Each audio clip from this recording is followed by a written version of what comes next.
Hello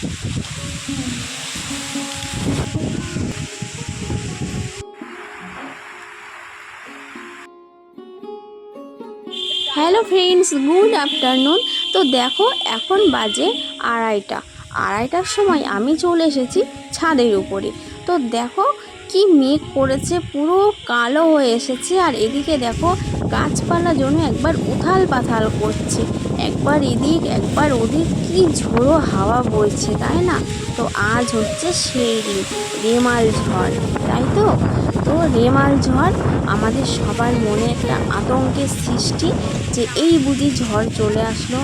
যেদিকে হচ্ছে তার আবহাওয়ার আভাস আমরা কিছুটা পাচ্ছি এখন থেকে, তাই না?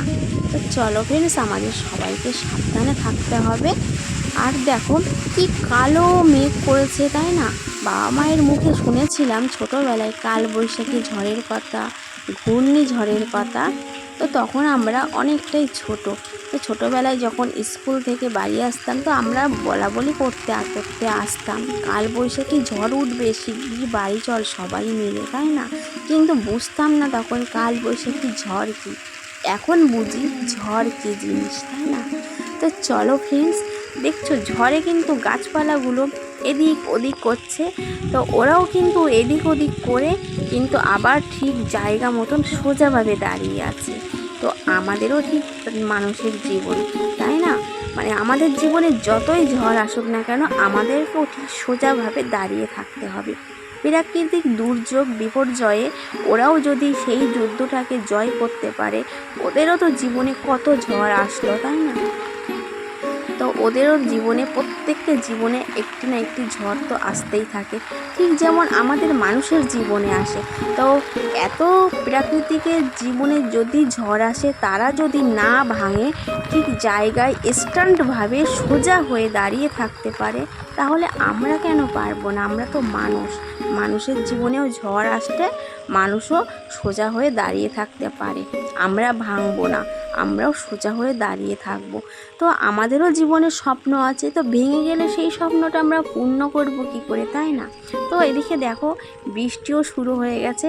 তোমাদের সাথে কথা বলতে বলতে আমি বৃষ্টির মধ্যেই আমি কিন্তু ভিডিওটা করছি, ঠিক আছে? ভয়ও লাগছে, যেহেতু ছাদের উপরে হাওয়াটা বেশি লাগছে, ঠিক আছে, ভয়ও লাগছে। তো কি করব, ভয় তো জয় করতেই হবে, সেটা তো প্রথমেই তোমাদেরকে বললাম বন্ধুরা, তাই না?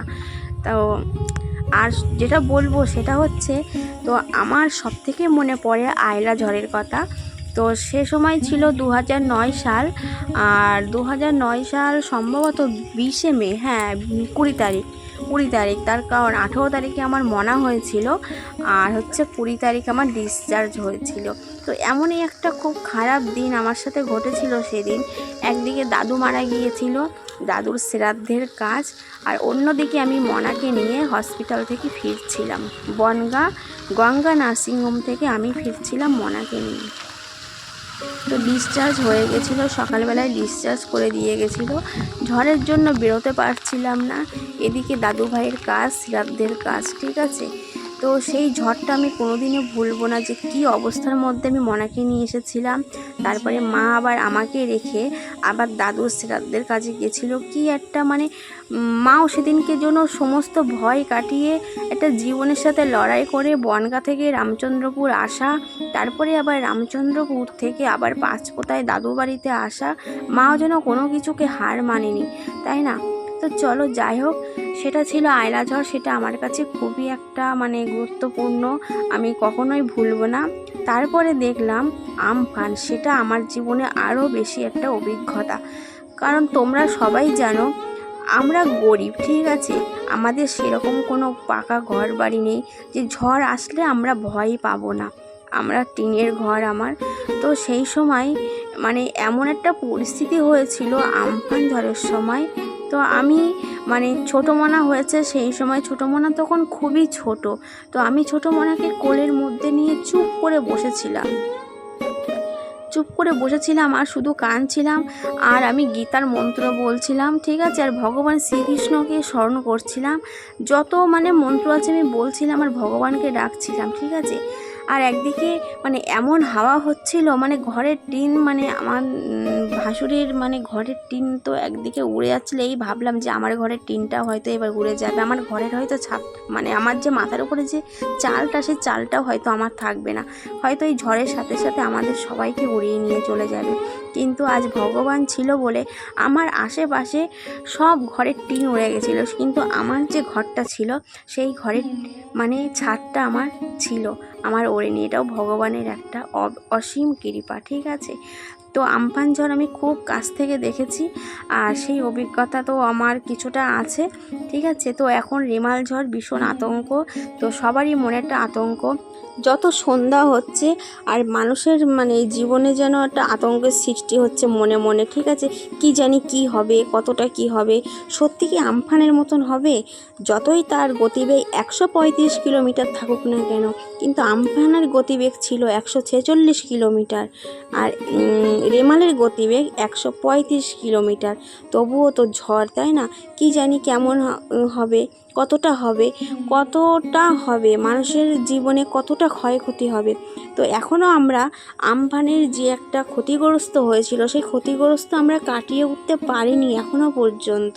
তো আবারও এই রেমাল, প্রত্যেক বছর বছর যদি এরকমভাবে আমাদের জীবনে ঝড় আসতে থাকে, তাহলে আমরা নিজেদেরকে সামলাবো কী করে? কিন্তু হ্যাঁ, আমাদের সামলাতে হবে, তাই না? আমাদের ভাঙলে তো একদমই চলবে না, আমাদের যুদ্ধ করতে হবে। জীবনে এখনও অনেকটা দূর যেতে হবে, অনেকটা স্বপ্ন আমার, তাই না? তো আমি আজকে মানে যে আজকে এখানে দাঁড়িয়েছি সেটাও অনেকটা কষ্ট করে, ঠিক আছে। আমি আরও এগিয়ে যেতে চাই, আরও সামনে এগিয়ে যেতে চাই, আরও উপরে উঠতে চাই বন্ধুরা। তো সবাই তোমরা আমাকে সাপোর্ট করো, আমাকে পাশে থেকো। তো আজকে আমি তোমাদেরকে একটি অন্যরকম ভিডিও দিলাম, ঝড়ের ভিডিও, জানি না তোমাদের কেমন লাগবে। তো বন্ধুরা, আশা করছি আমার জীবনে যতটা ঝড়ের অভিজ্ঞতা, সেই অভিজ্ঞতা থেকেই আমি কিছুটা তোমাদের সাথে শেয়ার করতে পারলাম। তো আশা করছি তোমাদের সেটা ভালো লাগবে। তো চলো ফ্রেন্ডস, সবাই ভালো থেকো, ঠিক আছে। আর ঝড়টাকে সবাই জয় করো, আর সবাই নিজের খেয়াল রেখো। Tata, bye bye. আবারও পরের দিন একটি নিউ ভিডিওতে দেখা হচ্ছে।